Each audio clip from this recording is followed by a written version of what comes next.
Hey, everybody. It's the off night. Yep, the off night for comedians anyway. This is the night that comedians don't necessarily have gigs, and we all gather together and we talk about our lives, our gigs, and whatever we're working on, the current affairs, current events, whatever that may be. I'm your host, Mark Sweetman. I'm here every Monday night at 8. We've talked the last few weeks about changing that to Sunday night. You know what? It's always on YouTube, on Mark Sweetman's Comic Storytellers YouTube page, and it's always on Detroit Comedians and Comedy Fans Facebook group. Oh, page, group, both actually. And the Unclub page. Remember the Unclub? Yeah, if you're an old member from the Unclub, you probably remember that.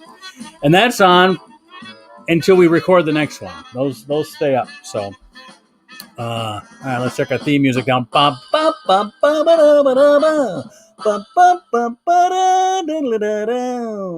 right. Anyway, interesting evening tonight. We have one of our regulars with us. I'll introduce him in just a second. It's our first episode of the year.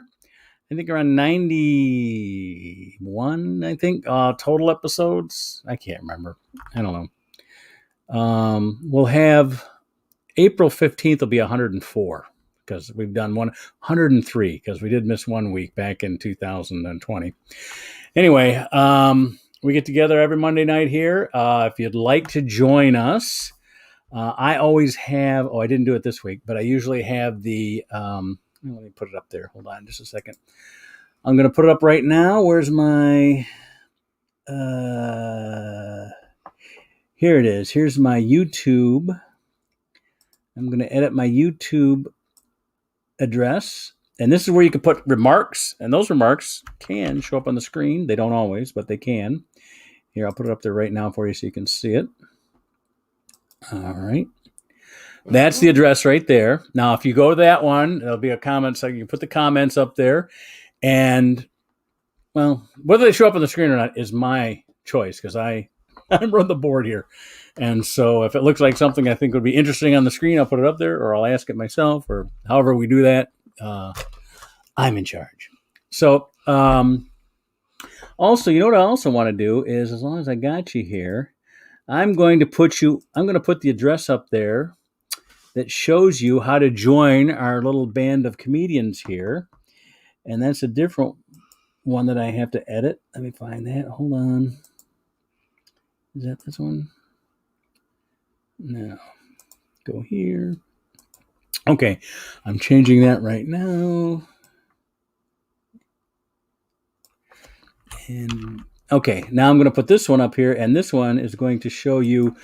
Now, this is the address that you're going to use if you want to actually be on the show. Okay, that one right there that starts with the HTTPS, ends with TADH, TADH. That's the address you go to. And, well, please have a camera and a microphone if you're using the address. You can use your phone. Phones work for this. The best connection you can have, actually, sometimes, better than Wi-Fi, is your digital data. You're using up data on your phone, though, so if you have a data plan that's not unlimited, you might not want to do that. Anyway, so there's the places we go. It looks like it is episode 91 here today. All right. Anyway, so before we bring our guests out, I'd like to start by introducing my wife, who those of you that have been watching for about the last 3 months know that she adds a poem, a topical poem, an idea, by the way, which James Corden and the Late Late Show on CBS have ripped off, but it was her idea. Yeah, we had it first. It was the off night that first had the poem of current events. So I am going to leave my chair and leave it to my wife. Here's Susan Sweetman, everybody. Yay! I think it's been more than 3 months, but whatever. 5 months then, I guess. Hey, don't forget to hit that, smash that like button and all that other nonsense that everybody that has a YouTube channel says. Okay. we have a poem of the week, hot off the press. The off night starting a new year. Listen close and you will hear. The new year now is underway. Betty White has passed away. With subpoenas, Trump kids won't comply. They must tell the truth and cannot lie. Rescued Nigerian school children numbering 21. They now can be kids and go have fun. AT&T and Verizon launch 5G plan. Hope the planes keep flying and safely land. Twitter bans Representative Green. Her COVID claims should not be seen.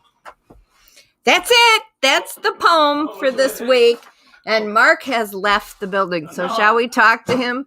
Yeah, talk about him? Yeah.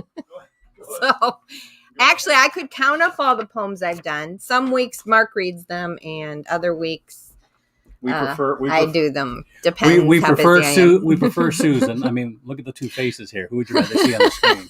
Let's be real here. All right, thank you, Susan. You're welcome. We're gonna have to someday. We'll have two cameras and a switcher, and we'll just be able to go from one camera shot to the other. But until then, I get up and she sits down. So. Anyway, one of our regulars is here, and if you'd like to join us, there's I got the address right there. I might switch back and forth between the two. There's the one where you like to comment without coming on screen, and there's the one where we go on screen. Okay, so I'll just leave that up there, and I'll change them occasionally. Anyway, right now I'd like to bring into the camera shot onto the screen. One of our favorite new regulars. He joined us via, I think it was a laundromat where Andy was. And he joined us and has become a regular since then. But a warm welcome to the show. If we had an audience, we'd warmly welcome. But it's just us right now. Here he is, Jason Grant, everybody. Jason, good to see you, buddy. Good to see you. And I'd like to explain the whole laundromat thing. Yes. I was helping them fold their clothes. The other allegations, completely untrue. And I don't think there's any video evidence that can contradict my side of the story. So yeah, that's good. That's good. That's just what I'm going to lead with. Hold on here. I'm feeling a little bit bright here. I'm going to see if I can tone down my light a little bit here. Oh, there we go. That looks a little bit more chummy. I look a little bit too bright when I had my television lights, and all I really needed was the Zoom meeting lights. So, well, I still have sort of that Anton LaVey and Andy Warhol look going for me. Yes, exactly. I like that. The black turtleneck. Is that a turtleneck? I can't really tell from here. No, it's just a Carhartt long sleeve. Oh, there you go. 'Tis the season for long sleeve Carhartts.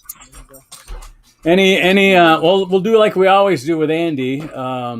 Life news, gig news, any news. So, what's your life news? No.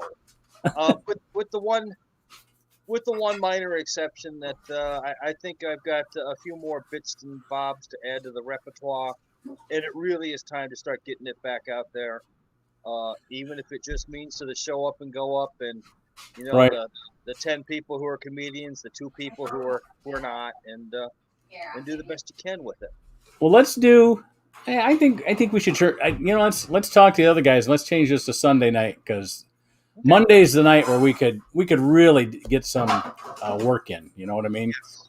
If we start, because that show in Ferndale goes from 7 till 1 in the morning. I mean, you're obviously not going to get a great audience that's going to stay there for 6 hours. But they put everybody up. I mean, everybody that's anybody in comedy goes over, And of course, 6 hours of comedy, it can't all be great. So people know that coming in. So you usually get a pretty good audience. T-Barb show in Highland Park is strictly a black audience, which, I don't know if you know we lost. You have to come back to me. Here he is. All right. I'm back. I don't know how you did that, but that was clever. Thank you. Someone anyway. called. Is that what happened? You got a phone call? Oh, that's fine. What can I say?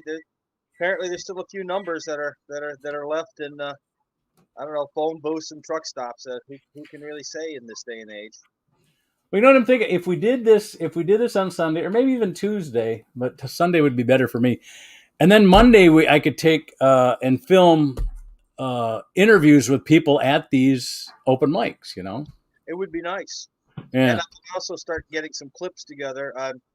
Finally, now that we have sort of the technical ability to record a set somewhat properly. right.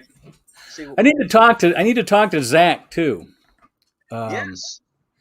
because he's when we went into COVID and we lost the studio in Ann Arbor, where we did Ann Arbor Tonight. Yep. He just shut down for a while, and then I started this, and then he got the idea. Well, I could do that too, and so he started doing Ann Arbor Tonight from his apartment. Mm-hmm. And I'd like to get him involved too, because I think Ann Arbor Tonight, it's won awards, and you know, it's pretty well put together, and he's got a lot of stuff that I don't have. And plus, I used to write for that show, so Yeah, I got some cachet there. He's been an Uber passenger of mine on more than a few occasions, and I used to drive him back when I drove for Blue Cab. Uh-huh. Yeah, he and I have made acquaintances in the past, and Oh, good. it would be nice to meet up with him. Good. Did I lose you again? You might have, but hold on, I'm trying to Oh, get back to you. I can still hear you. Oh, okay, I'm trying to get back to you. They're doing everything they can to make this difficult for me. Oh, you're gone. All right. Well, that's going to be an interesting night tonight, because anybody wants to. That's why I got the address here. https://streamyard.com Back again. /9U3D76TADH. That's how you join us here. And we can fill the time every time that Jason bows out, or his equipment bows him out. We'll have a third person here. That'd be kind of nice. Hey, last week we had Andy on, and he was in suburban Grand Rapids, and he had an old friend of his who is a world traveler, but not a world traveler like a Playboy world traveler, Paul Vivant, you know, Right. rich and famous. It's sort of a budget traveler, you know, kind of guy that goes to Vietnam and rents a scooter and sees the whole country, that type of thing. The backpacking across Afghanistan. Sort Exactly. Chic. Anyway, so it's a new year. We're going to have a quiz, but it's kind of hard to have a quiz with only one guest, so we'll save that for another time. But it was a good quiz. It was the end of the year quiz. Well, feel free to shoot a couple at me if you unless you we'll get to that. We're trying to fill an hour here, so what am I into it now? I'm into it for 13 minutes. My coffee just got done, so tell a story about what's happened to you since the last time we saw you, and just fill us in a little bit while I get my coffee here. You get the coffee. Well, much as I'd love to tell you that everything's been thrilling and exciting, sadly, no. I've been tooling around Ann Arbor and sort of enjoying the sights of a town that's been hollowed out. The students are gone, and COVID has taken hold. So once again, we're back to a place where you could shoot a Living Dead or Everyone Has Left the Earth movie, and you wouldn't even need to pull a permit. It's kind of strange when you see a town as empty like Ann Arbor is when normally it's not. That's really been about the only news I have offhand. There we go. I filled up a travel mug, so I won't have to get up again for the rest of the show. Well, you'll have to get up eventually. You drink that, but let's see. I had the last weekend we talked about. Last week on the show, we talked about my great Christmas. This is, and I guess the regular viewers know, I've got 8 kids, and 7 of them are now adults. And so the first couple of years they were adults, they kind of didn't understand that Christmas was for kids, and they were a little bit disappointed in the gifts that they got. Now that they're out there earning their own money, I think they were very generous this year, is what I'm trying to say. I think they're starting to realize, some of the sacrifices their parents made for them, because they were very generous this year and didn't complain about the lack of material gifts that they got. But I do still have a 15-year-old who keeps bitching. So Well, what's the age range here of the recent? my youngest is 15. My oldest is 36. That's cool. That's rangy, dude. That is range. That's very rangy. I say the 15-year-old is because our older ones wouldn't give us grandchildren. She's sort of our substitute grandchild. but Well, I've got 5 adopted kids, and they're all related. Right. They all had the same birth mother and father, and in fact, one of their siblings, one that we didn't adopt, I don't know if you were here for this story or not, but she passed away at Thanksgiving. And that was kind of sad. We had to do a funeral on Thanksgiving. I can only imagine. Yeah, that's 29 years old. A 29-year-old woman dies of a heart attack. That was just crazy. But I didn't get all the details of it, but she was somebody that had health problems all along. Well, her mother was as you know, I've what's been that? involved in AA for I've been sober for over 30 years now. And the one thing I'll tell you that in the last 2 years, Congratulations. well, thank you. COVID, it's sort of hard. How do I blame COVID? But the churches and the meetings have essentially been shut down, and the toll that it's taken is heartbreaking. I mean, there's people that I've known in the program, and they didn't make it. They're dead. They went out. Oh, they're gone. God. And not to make did COVID take them out, or did the no? Did COVID take them out, or did alcoholism take them? Well, you see, that's always the question. Is of course it's just that the meetings are part of the fellowship that is useful. I mean, and you can say that we're all I get it. Self-deluded, whatever, but at a certain level it works. At least it works for some of us. And when you remove that component, it's not there. But our dear friend heroin and alcoholism is still out there, and that never goes away.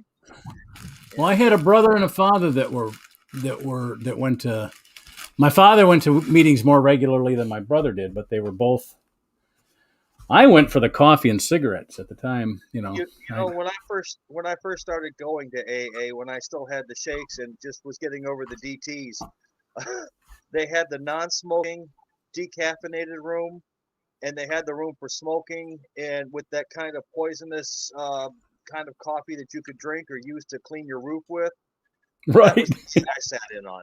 I don't drink coffee and I don't smoke cigarettes, but I still need people with sin in their life. And if you're drinking decaf and non-smoking, then whatever you have to offer me, you don't have anything to offer me. I'm sorry, I can't deal with you. I have a relative, and I'm not going to mention which one because I don't feel it's his. It's my story to tell. It's my place to tell his story. But he got a impaired driving conviction a year ago on July 4th. But July 4th was when the infraction happened. I think he got sentenced in August. But he had to join AA, and he had to do all his meetings by Zoom. Yeah. But he's young, and he knew he could do that. So I mean, it's different. These kids that grew up with meeting and social media, you know what I mean? They're used to talking to each other on phones and stuff. That, it didn't make any difference. He knew he was in a Zoom meeting. Yeah. It was part of the way he grew up, and that wasn't that big of a deal. Well, sadly, the people I've known who passed away were in their 20s. Oh shit. Yeah. I mean, unfortunately in Ann Arbor, there's a big recovery community, but because again, we're a university town, it tends to skew very young. And it's really hard when you see someone that age. You were at the show at Unclub when I lost someone who was very close to me, who was all of 20 years old. And I had to go in there and do a 5-minute set 2 hours after finding out he'd passed away, as an overdose. And I still remember that set. I don't know how funny it was. I don't think you can. Well, if we talk to Joe the Animal, we can probably find a copy of it. I probably have a copy of it, but it was heartfelt, and it seemed that the crowd responded to that as well. And I don't want to go back and critique all that, but I mean, it's just the thing I did a is, show. people, we're still human beings out here, and Yeah. this thing is taking lives in a lot of ways besides just outright COVID. It's not good. I did a show the day of my brother's funeral, and I think it was. It was the day of my brother's funeral. I did a show at the Comedy Castle, and the day of my mom's funeral, I did a road gig out in Holland, Michigan, or something like that. And Right. the day of my it wasn't the day of my dad's funeral, but I was headlining at the Ann Arbor Comedy Showcase the day after my dad died. Yeah. And so the funeral wasn't until Monday, so I just did that weekend. But what's great about my parents dying was I did jokes about them, and whenever they showed up, there were certain jokes about them I didn't do, and some jokes I did. Once they were gone, all bets were off. I You figured, can say what you want. I figured exactly. If they're offended, they're in heaven, and Right. they're not going to really care. If they're Right. in hell, they deserve the jokes. So Well, and as has been noted, my mother always intended to rise from the grave just to prove she could do it, and she I think probably has in many respects. I mean, I did her eulogy and at Mulig's in Ann Arbor, and then I had the funeral director come back and say that was the funniest eulogy I've ever heard in my life. And good. actually, I was very pleased with that. I wasn't trying to be funny, but if you knew this woman, you had to understand how much humor was a big part of what she was and how she lived. And she would not have wanted people there to be teary-eyed and whatnot. I mean, she wanted people to laugh. She's the one who turned me on to people like Richard Pryor, All right. George Kirby, um, Godfrey Cambridge. I mean, just a whole bunch of those comedians of the late '60s and early '70s, and they weren't always family friendly. Obviously, Mom's Mabley was huge, Right. even though she was doing again comedy from say a slightly older generation, if you will. But I mean, it was also that time when comedy went from being sort of the Borscht Belt comedian um, to sort of that newer generation. The Richard Pryors rolled in, the George Carlins, and again, that's where comedy made a big impact on me because I saw it as an influential and subversive force, much like music was. Well, there was, I think, what happened and I was barely old enough to remember this, but we did have the albums at my house, and my dad would probably be better able to speak to this, but there were people like Bob Newhart Yes. and Bill Cosby Yes. and Shelley Berman. Oh gosh, you see, Shelley Berman is one of those guys who doesn't get remembered but should. Yeah, and George Carlin that did these albums, and those albums were such great sellers, and it was about the same time that Columbia House was coming out with this, Oh, the record 13 albums for a penny. Yes. And one of the categories you could check for your favorites was comedy. You know what I mean? And so then everybody started making comedy albums to help. It was almost like when cable came out when I started doing comedy. Cable came out when I started doing comedy, and they just had to fill a lot of those hours. And so I was doing shows in Fort Wayne, Indiana, that was getting on cable. You know what I mean? Because it was and of course the union said, "Oh well, we gotta corral that," So it got us into the union quicker, which got us paid quicker. What union did you get then? I was in AFTRA. AFTRA? And then when they merged, SAG and AFTRA, AFTRA was American Federation of Television and Radio Artists, and they were separated from the film industry because you could have TV anywhere. Film had to be where there were studios. They hadn't considered going out, like a on-site filming and things like that. That was sort of the union started with a studio system. Yes. They were more about the Writers Guild and the Producers Union, and they were more like an industry creating things. Television was more, all right, you did a show. They didn't record anything. Everything was sort of live, in Right. the early days. And so they just said, well, we're going to take the radio guild and expand it to television because they're doing the same thing radio does. So, and really, the union there's a union that's AFL-CIO for variety artists. It's called the American Guild of Variety, AGVA, the American Guild of Variety Artists. And they really should be our union, but I don't know why they never tried to corral this. I think it was nobody thought that when they were charging $2 at a bar, Right. where at the end of it, some guy stood on a 18-inch platform and had one shitty spotlight on him. They never thought that was worth, trying to unionize that. Yeah. So. Yeah. Michael Caine told a great story once about why he did a movie. It was like Jaws 3D or Jaws 4. It was just a terrible, terrifying. I think it was Jaws 3D. And I think it was David Letterman who asked him. It's like, you're here. You've been nominated for an Academy Award, but you realize your oeuvre includes films like this. And Michael Caine said, "Well, it was a good payday. It was 3 weeks in the Bahamas, and I expected no one would ever see them again." So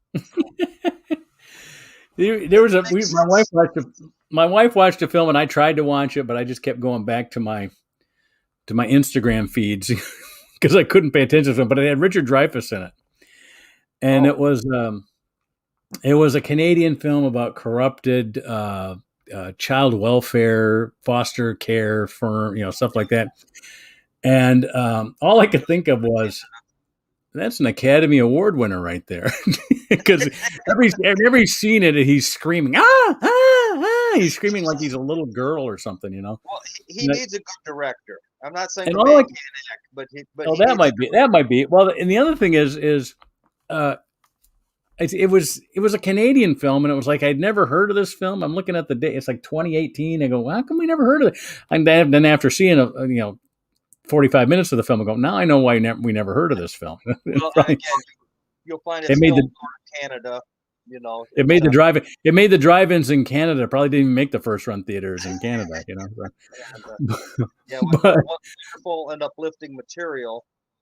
Next week we'll be doing something that involves kennels selling the pets to pet food companies and for experimentation. That should make for a lighthearted romp through the kennels of Quebec. Yes, they'll call it what's the French word for romp? They'll call it a romp. Perhaps we can get Gordon Lightfoot to do the musical score. He's not doing much these days, so. Yeah, he shouldn't be. He's like 98 years old, isn't he? Oh, by the way, you know what I want to do tonight? I want to pick. Now Betty White's gone. Yes. And I've seen some amazing clips that people have put up in social media of Betty White. I posted one today. Rivers, that's hysterical. It's only about a minute long, but they're roasting each other and doing it so well. Oh, I bet it's great. But I found a clip today, and I posted it on my Facebook page. It's Betty White on the Jackson Fives. The Jacksons had a TV show, a variety show back in the late 70s, before Michael Jackson split from the group and had his own solo career. And it was so funny because they got Betty White out there dancing at the intro, and she just did everything. Well, not every casting decision is the right one. That's true. But yeah, the other night I heard an advertisement for the entire Richard Pryor television show, which apparently has been resurrected somehow, and it's now. That's only one. They only did that for one season, but all of them are gems. 6 episodes. They got 6 half-hour episodes before someone at NBC got their nose away from the mirror long enough to say, "No, pull the plug on this train wreck now." Which is a pity. There was some good. Marshall Warfield had some great writers. It was brilliant. Yep. But America of 1976, where Little House on the Prairie is still a ratings leader, was not ready for primetime Richard Pryor. It just wasn't. There is a documentary, and I can't remember if it's on Hulu or Prime or what it's on, but it's about the Dana Carvey show Oh my God. that was on in the what are the 80s or 90s? It would have been it would have been on in the 90s. But two of the writers and also sketch players were Stephen Colbert and the guy that was on The Office. I can't think of his last. Oh, Steve Carell. Steve Carell and Stephen Colbert.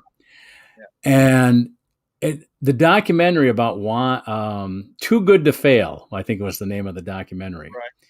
Because that's what they said. That's what they said about the show. It was too good. It couldn't fail because it was too funny, too good. But they never gave it a good time slot, you know. Well, and again, and these guys were doing really edgy stuff at the time. And they had President Clinton breastfeeding. I can't remember what he was breastfeeding, but what doesn't matter what the Clinton's breastfeeding. It was he had more than two breasts, which made it. They took it even further than him breastfeeding. He had like a dog or a cow's rack, you know. So. Well, but anyway, that's if you come across Too Good to Fail, you gotta check it out. There's a scene. There's an appreciation for certain kinds of entertainment train wrecks. Case in point, the Chevy Chase show, which his attempt at a late night talk show.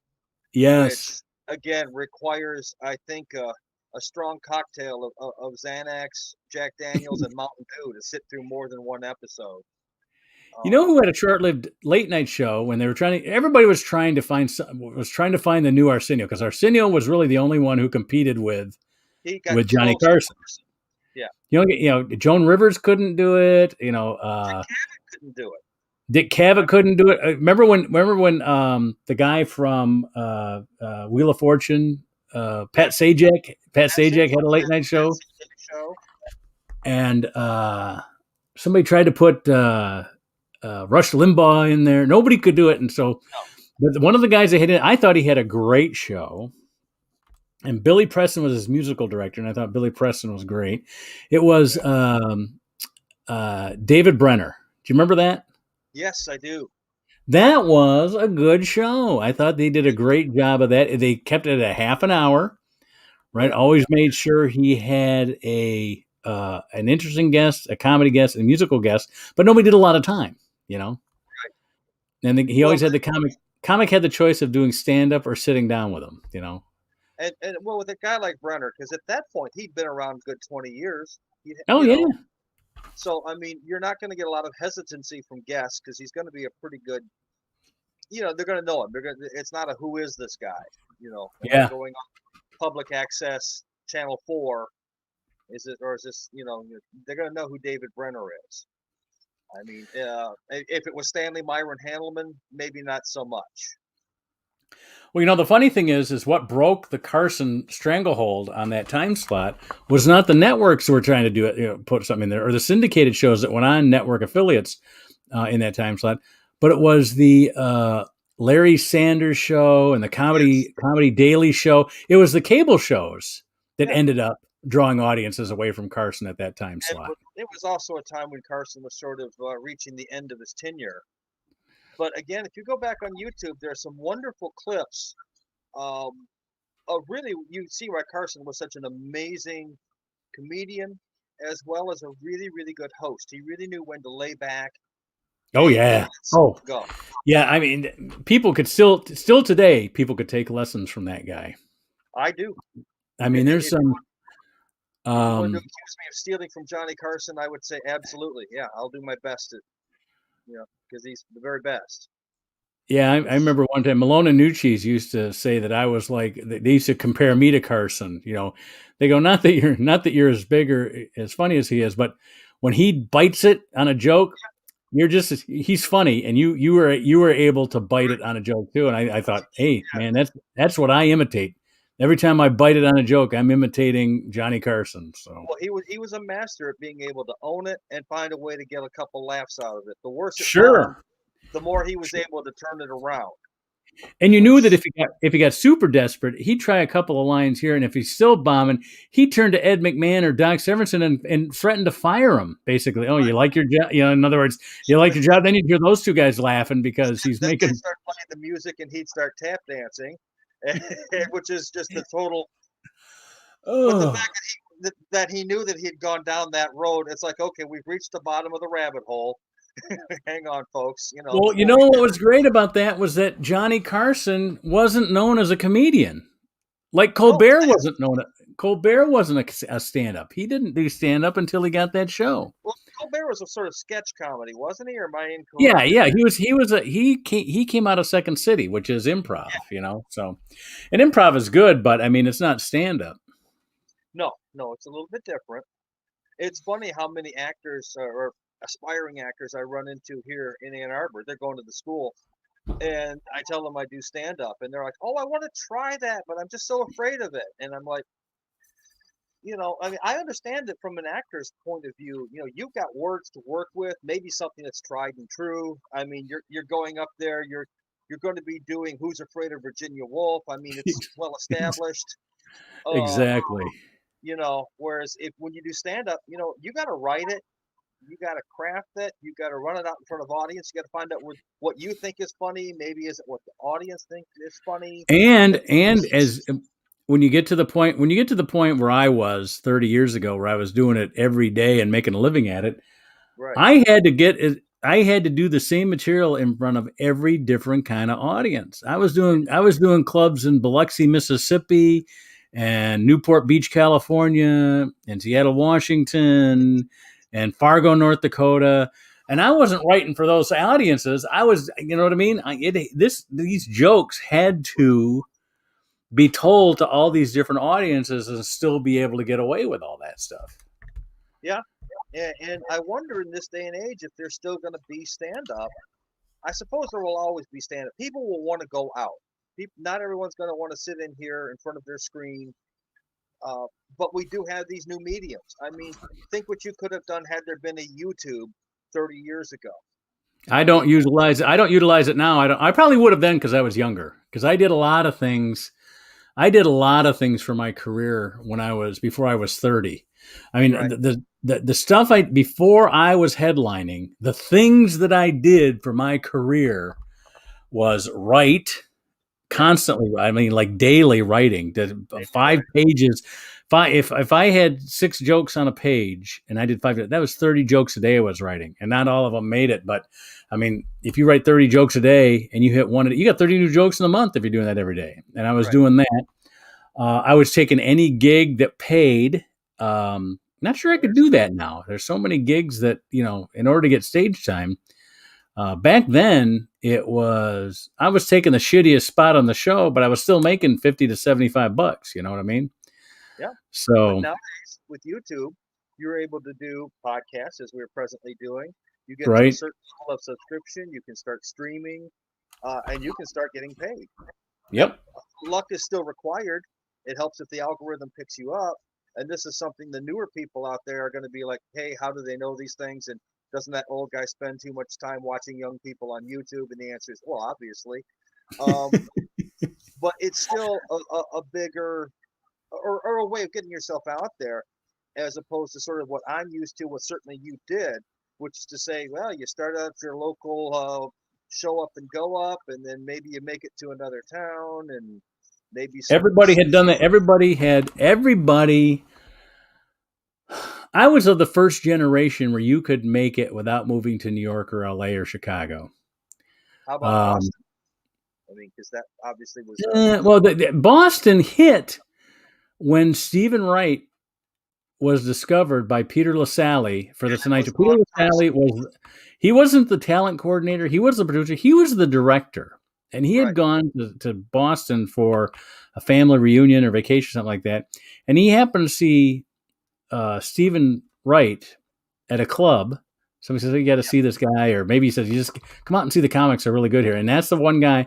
And guys from Boston started dropping like, after that? Yeah, after that, yeah. Then you had Bobcat Goldthwait, and you had Dennis Louis Dennis C.K., Leary. Yep, all those. Paula Poundstone. I mean, Dane Kevin. Cook. Oh, he's not a comedian. He's Dane Cook. Yeah, Kevin Meaney. Yes. Steve Sweeney. Oh Well, your shit. friend who was that you had come to the show with us one time. Oh, he passed away a couple years ago, cancer. But I remember you had him come out and do the Unclub with us, and it was really, really, really great to see. Yeah, yeah.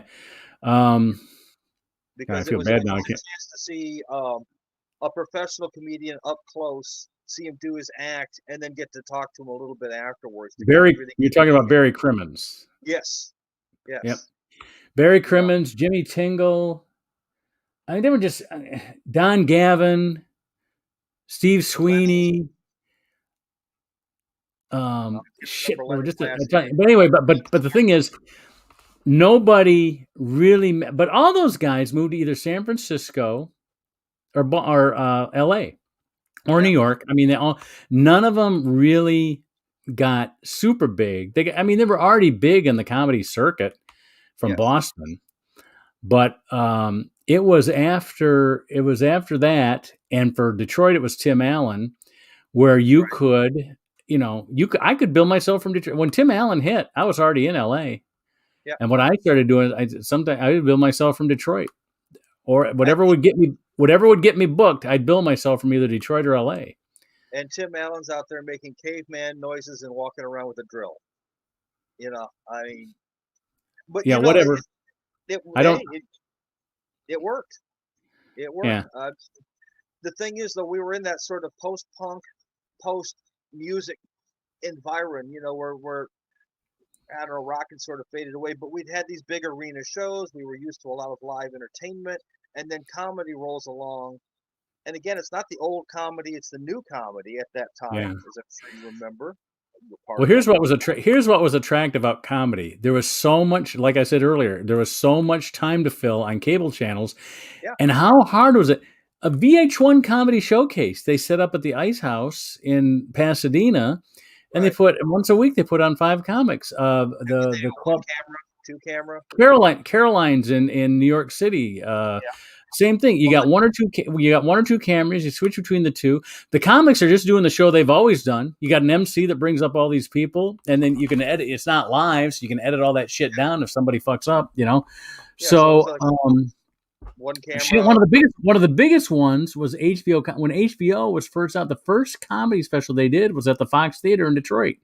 The HBO comedy special had Mike Binder, Dave Coulier, Howie Mandel, and I can't remember the fourth guy. There was a fourth guy who I can't remember. Coulier was around that long ago. What's that? Dave Coulier was around that long ago.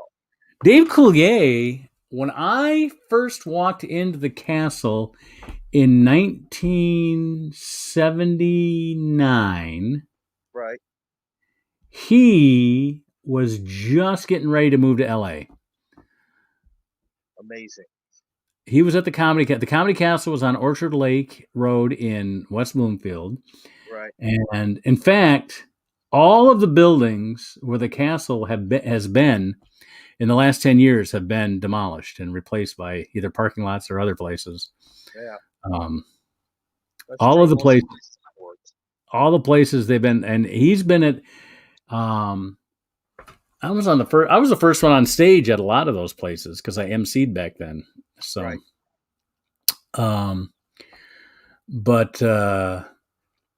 Dave Coulier, I still consider him a good friend only because every time we see each other, which is about once every 20 years, but we act like, oh, we should get together more, Okay, see you in 20 years, buddy. Well, at least he's talking to you. He doesn't have his staff, say, you know what? Yeah, he's cool. Yeah, he's very cool. Tim Allen is hard to get a hold of, but I did see him. I don't know.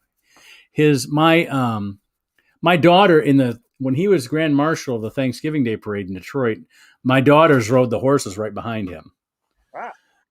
Or they carried the banner. They didn't ride the horses. My wife was wrangling the horses. I was in prison as an inmate just after he had left. Really? Yes. Oh, that's he cool. Just finished doing. I think he had to do about 18 months, and he did that. Memory serves not to. Of course, there were lots of people at Jackson at the time. I didn't get to meet everybody, probably just as well. But I guess I first saw he got out. I guess about 80, sometime in 81. I think that's the first time I saw I him. thought it was later than that. It Perhaps was I what? misinformed. I said I thought it was a little earlier. Or I thought he was in there in '84. I might be Oh missing. no, because It was '81. yeah, by 84. By 84, he was telling stories on stage about it. He had been out long enough that that his probation officer. Yeah, Disney optioned him, and all the people were saying, "Oh my God, this guy's been in prison." And Disney just said, "Well, yeah, we know about it a long time ago. Water under the bridge." And there was, of course, no internet at that time, so there was no blue and check you know mark. what? Yeah, and there was no internet and publicity. They had PR agents that when you have a Disney PR agent, you probably got the best, Oh, yeah, as I say, And so, Disney had already inked a deal with them. They yeah. weren't going to let that investment go by the way. I'm sure they'd already vetted him at that point, but not exactly a selling point. But like I say, they handled it, and his show went on. I mean, as we all know. So Yeah, he and his children will never have to actually work ever again. no. But We both went away for about the same thing, in that we were both having a lot of fun with the Colombian marching dust. Yeah, it was. I had to explain that to my young nephew. It's like, dude, it was the '80s. You just don't understand that everyone was doing cocaine. The movie Scarface, as it related to Miami, wasn't so much a movie as it was a documentary. exactly, Things just got a great movie. lot. That's one of those movies. I don't know if it's the greatest movie out there, but in fact, I No, wouldn't even rank it as. I wouldn't it's even rank it as that. But undeniable. every time Scarface comes on, I cannot stop watching You it. can't look away. I can't No. look away. I'm only going to watch 5 minutes of it. Smash cut to 2 hours later. Exactly. With Al Pacino with piles of what we hope is fake cocaine, maybe, I don't know, snorting through. And for those of us who used to be active in that particular line of work, and that was our drug of choice, that was always an incredible scene, and grabbing the shotgun and going out in a blaze of glory. But we don't do things like that anymore. Probably just as well. But, the youth of today, as they say, have no appreciation for what we, as their forebears, went through on their behalf. But I don't know. Well, then we learned about freebasing, and things got really crazy. So, Yikes! Yeah.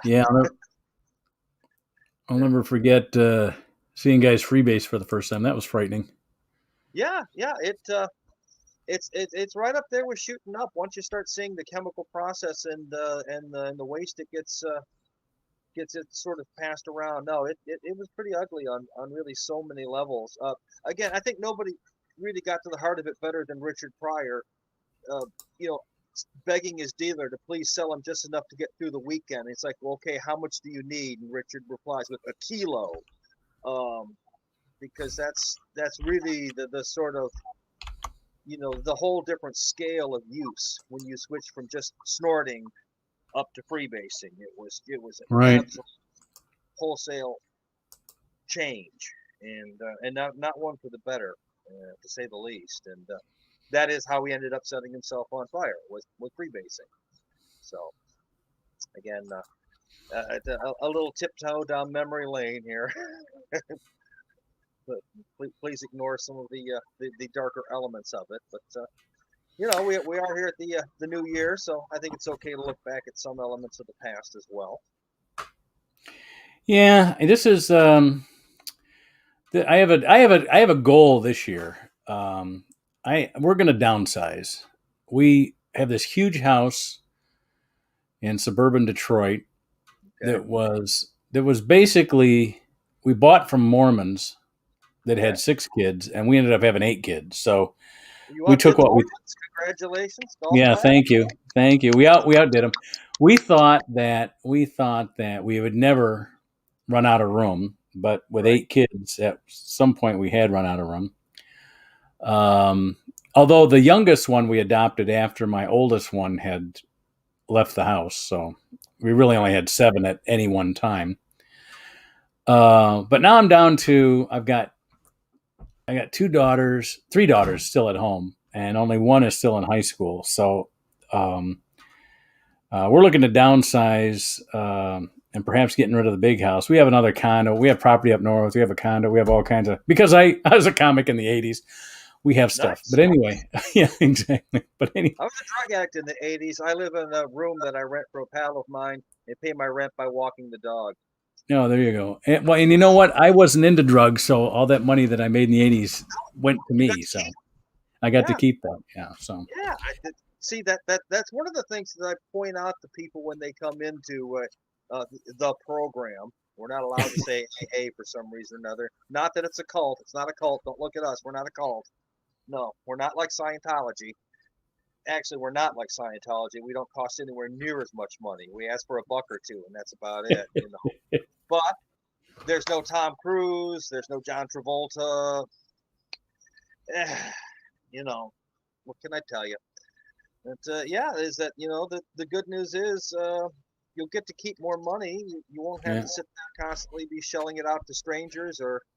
But what I'm going to do this year, my New Year's resolution, my goal this year is to make the house less attractive to my children. Yes. So that they can, I want to make it really unattractive. Tell them you're selling Amway. Oh, that'll work.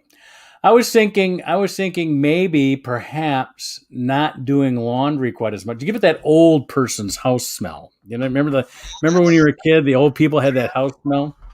I think my young daughters are keeping us from that. Yeah, that's the scent that the icy hand of death is near, when you smell that. But I mean, again, other things you could do, host, sort of, I don't know, skiffle night.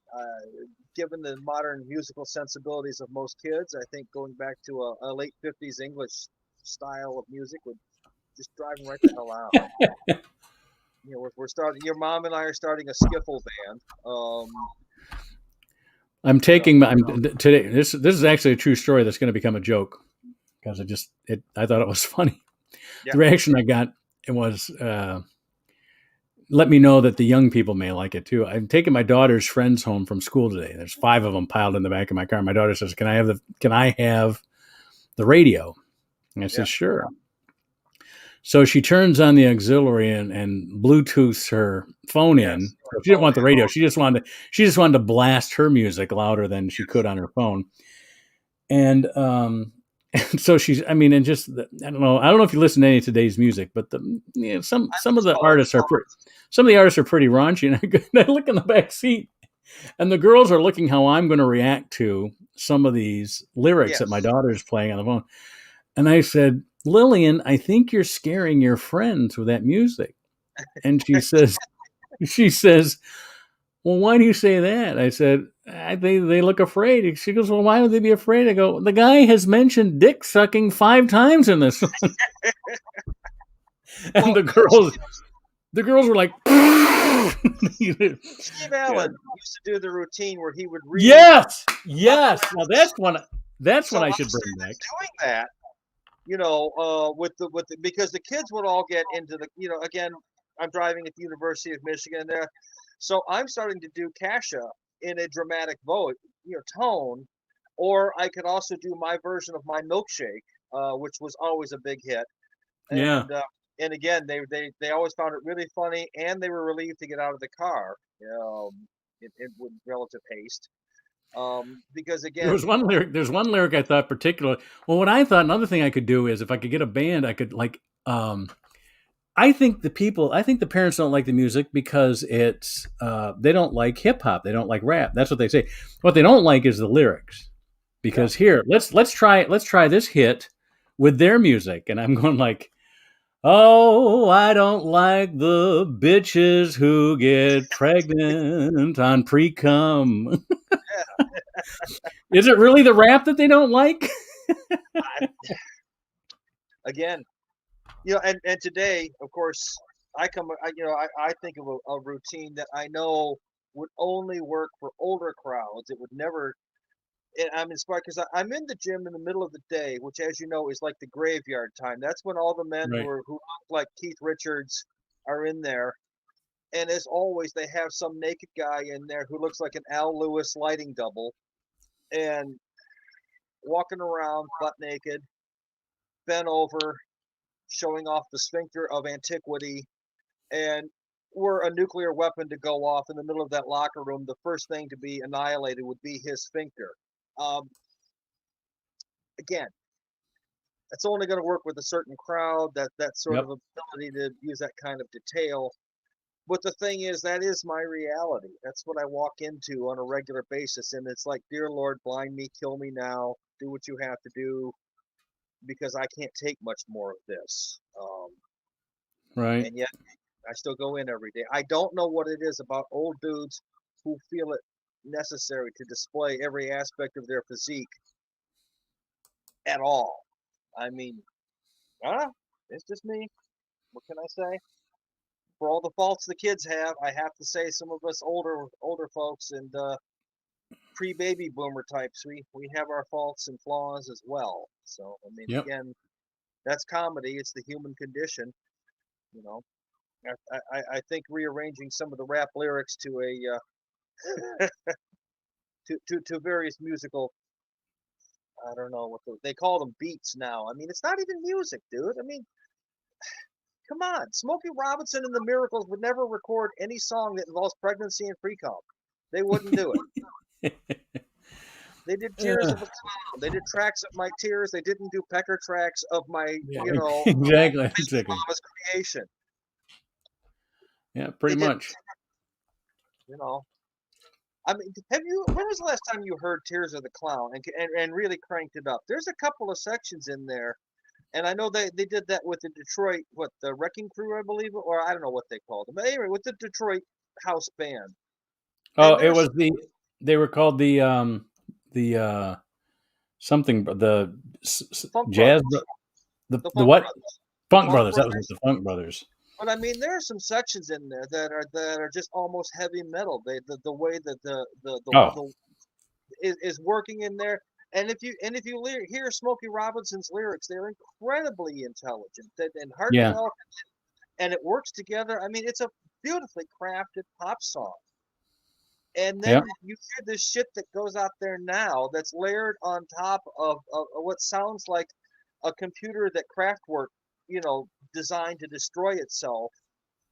And yet they want to call that music. And I've turned into my father now. He's back from beyond the grave, screaming about what you kids are listening to, and it's not really music. It's Well, the what is it? only the well even yeah yeah it's not No, because it's not. I like they called Hamilton a hip hop musical, but even that has musical elements to it. Yeah, at least someone who understood music and Right. arrangement. Yep. And again, you and I are both of a certain age. We can remember when all this began to sort of come around. We can remember George Clinton, Gil Scott Heron, you know, Yep. when, again, when you had sort of, I mean, black men have been rapping for as long as there's been black men, as far as I know. I mean, it just, again, they never thought they were going to make money on it. No one ever thought it was a Well, commercial medium. actually, hip hop was once called doo wop. Yes, exactly. It's basically if you take the elements, hip hop and doo wop are pretty similar. Right. The same thing goes where soul music. There's one guy I like to listen to. He does these great little mashups of the Temptations laid over heavy metal music. So he does this he strips the words out and puts Ball of Confusion over this one heavy metal band's music, and it works perfectly. Ball of And it's Confusion was basic. Ball of Confusion was just basically a heavy metal song sung by a rhythm and blues band. well, So and again, it shouldn't surprise anyone. We forget that black people invented both genres. We forget yeah, that heavy metal was largely invented by black folks. Obviously soul was, but again, I don't know. People don't give it the credit that it's due sometimes. I just kind of see what's going on now is sort of some devolution. I mean, go back 100 years when we have 100 years ago when you have Duke Ellington starting out. Well, 100 years ago, most of they were deciding top 10 hits based on sheet music sales, not by recordings. Because radio was just on the verge. It was, Right. and playing records on the radio starts somewhere in the mid 20s, Yep. mid 20s, early 30s. Yeah, I'd like to. Sometime I'm going to probably do a little bit of research and maybe write a story, something about the studios that popped up after the war when when music became more for the masses, because Yes. bands could be three players, 3, 4, and 5 players, rather than having the big 12 to 18-piece orchestras. You know what I mean? Right. It became more of a proletariat art form, popular music. That's where we got rock and roll from, Yeah. is because you didn't need. I mean, Chuck Berry had a trumpet, a sax, and a trombone, but he didn't need it. Player. Yeah. Yep. Hell of a piano player with him. But at that time, we're talking about the early 50s. Like, war had gotten over with. We're all getting back to work. The U.S. economy's taken off, and the kids had a lot of free time and free money. And that's when all these record labels, and Detroit had like 3 dozen record labels. Yeah. I mean, it was nothing to come up with a record label. Yeah, and running in parallel was that were the comedians who were, Ed Sullivan approved, and at the same time you had the people who were far more underground, the Lenny Bruces, the Red Foxes, the people whose material would be played late night. Maybe Yeah. your parents picked the album later. I tell you what, we have a lot to thank them for too, because we do. When they were the ones that no one thought of a comic as a headliner until those guys came along and could do 45 minutes. Nobody wants to, because how do you have a headliner if everybody's doing 5 and 10 minutes? You really don't. Right. People want to see Red Fox or Lenny Bruce, you got to put them at the end of the show, and they got to do at least a half hour. You know what I mean? They have to do way more time than the opening acts.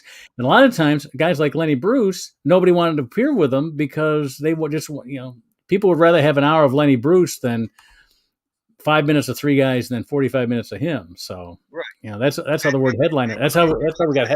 And that's how comics became headliners. Yeah, and you're not going to have Lenny Bruce followed with Steve and Edie. I mean, exact. Well, when he did though, when he was starting, had developed, but they did diverge at a certain point.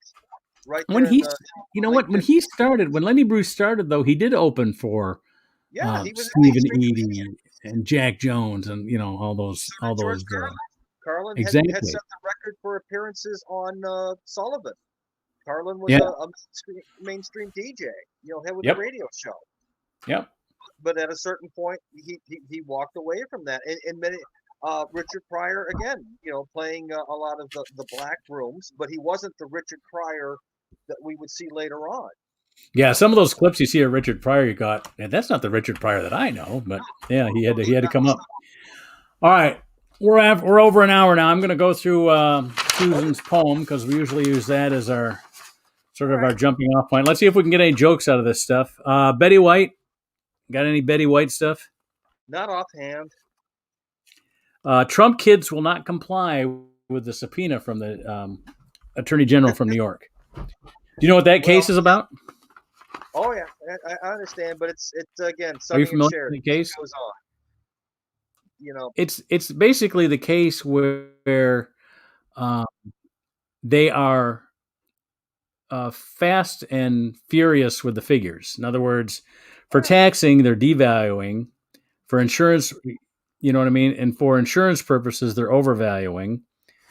And there might be some laws broken there. But the Trump kids have been subpoenaed, and they say they're not going to comply. But that's not. There's no presidential. What's that? No, there's no protection there. But you at that point, no, you say absolutely nothing. Let's not forget that. Trump had Trump University, and as soon as he found out that he had won, and no one was more surprised than Donald himself, it was like, settle that thing now. I don't care how much it costs, make it go away. remember Trump steaks. I mean, anything they could put their name on to make a buck out of, they did. And guess what? Sleazy people in politics or sleazy people hanging around real estate deals in New York. Oh my God, hold on, the room is spinning. And the process will out eventually, and we'll see what happens. I wouldn't worry about it too much. The battle between the airlines and the phone companies over the 5G being introduced this week. Well, you hear about that? I can speak to that in that the 5G can interfere with various aspects of the navigation, and that can be a problem. Also, it's bigger than that, and here's where it goes off the rails, because there's something called a VOR, which is a navigation aid that's been around since the 50s, that the FAA is fighting to keep, that the FCC wants to get rid of, because those frequencies could then be used to be sold for data transfer. But guess what? It still works. And you start going into this and you start falling asleep just as you're doing right now. Yeah, pretty much. But without I was just about as you were saying that, I was thinking to myself, all right, what's funny about this? Nothing. Where's the funny? Three-letter agencies of the government. Nothing is funny about it, except that airplanes will get lost and planes will crash. So that it goes from not being funny to just flaming wrecks in a field somewhere. So we might want to think twice before we throw the switch on that. Just a thought. Someone who learned how to fly using a VOR. I see you're excited about that. Yeah, I am. Marjorie Taylor Greene had her Twitter account taken down. Yeah, and now she's on another app called Getter, soon to be the next Parler. What happened to Parler? Parler was shut down, as I'm sure you know, by Amazon. Amazon said, "Oh, all the radicals from January the 6th organized on Parler, and we're shutting you down," which they didn't organize on Parler. They organized on Facebook. But they shut Parler down because they didn't like all the people who were using it, and God forbid anything threatened Tinder. It's not Tinder, Twitter. Well, it's the same thing to me, so whatever. Twinder. Yeah, Twinder.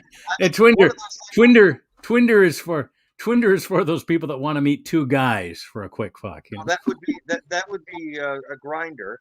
Grinder. Oh, yeah. Good one. Yeah, Twinder. Just like Dahmer for Uber Eats and Grinder. I like that one. Again, you ask for a body pic, you'll get a body pic. Just be careful. Ooh. Yeah. You're kind of a niche app, I gotta say. Anyway, so that's the end of our show, number 92, and thank you, Jason Grant, for being with us tonight. Always good to have an old friend, especially an old unclub friend. That's we got to get that.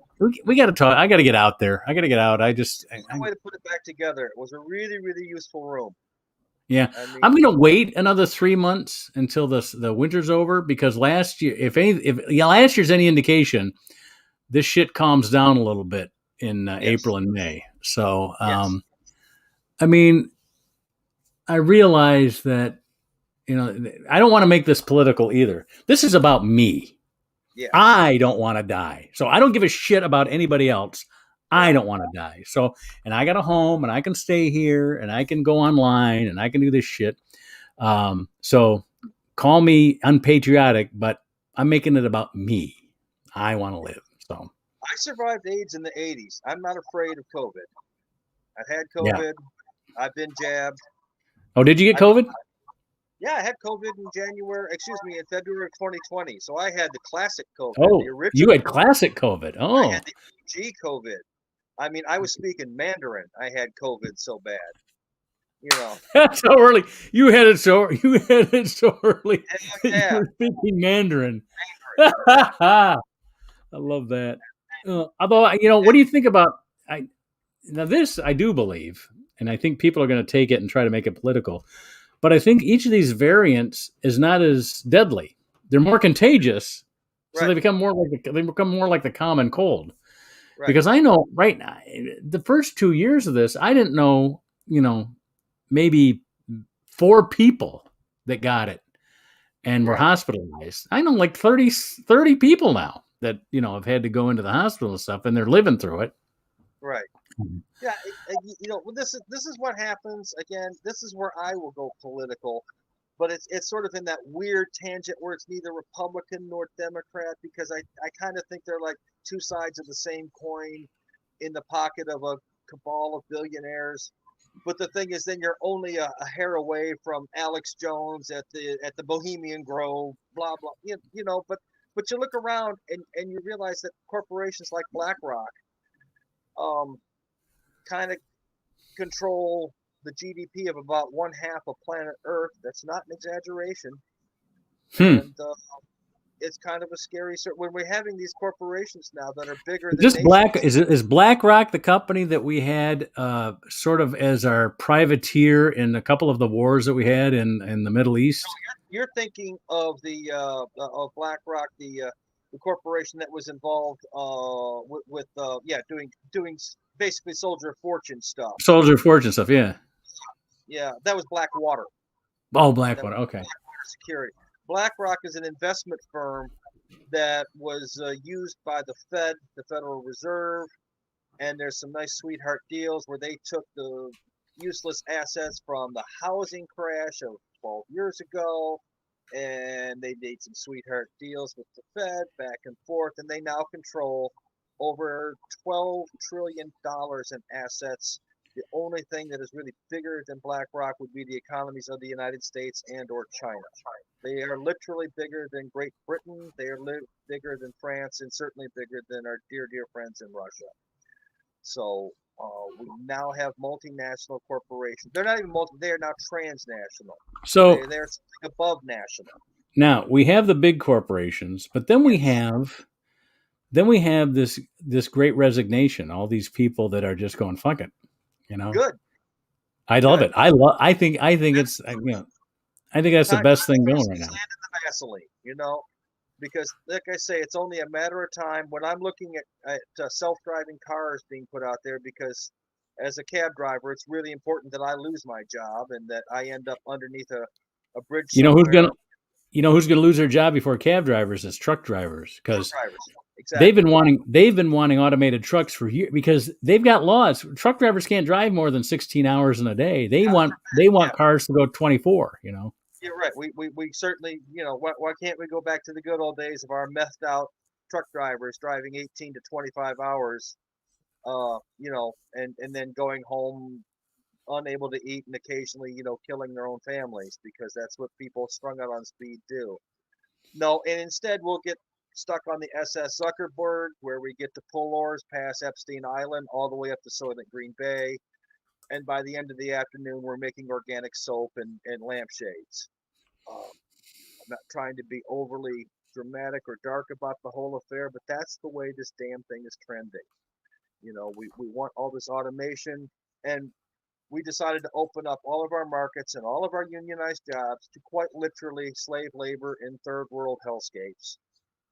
And I'm guilty of this too. I've got 2 degrees in economics. I'm a big fan of free markets, but I got a feeling this isn't such a free, transparent market, that this is all a giant rigged game. And there's a few people at the top doing really well, and then there's everybody else. So just saying. Who are the people at the top doing well? Because we know who the richest people in the world are. Well, Bezos, I think, is doing pretty well. I think Bill Gates is doing well. Mr. Zuckerberg, Facebook made $26 billion in the last quarter. Last quarter. That's, can't we deal with them the same way we dealt with the Rockefellers a century ago? And let's not forget that we broke up Standard Oil. Rockefeller made money on it. Do you remember when AT&T was broken up? That was in our lifetime. That was in the 80s. It sure was. They weren't dealing with people with a full deck when we broke up a perfectly good phone company. And yet AT&T is back bigger than ever. It was a baby, turned into Southwest Bell, reacquired the AT&T name, and now it's bigger than ever. I mean, and also, by the way, BlackBerry went out of business and stopped, I think tomorrow, all the BlackBerry phones, all 7 of them. will be turned on. That's for all the people who can't handle a keyboard on a touchscreen. They need the actual keys. You bet right. You're Steve Jobs. You're the widow of Steve Jobs. You bet wrong. You've got a BlackBerry and a whole bunch of their stock certificates you can use to line the litter box with, or tell your children you'd like them buried in the casket with you, just as a reminder of what a horrifying failure you were and why you deserve the fires of hell. Oh God, I love you. I'm just here to spread the joy. Oh, I know. Anyway, we'll do it again. All right.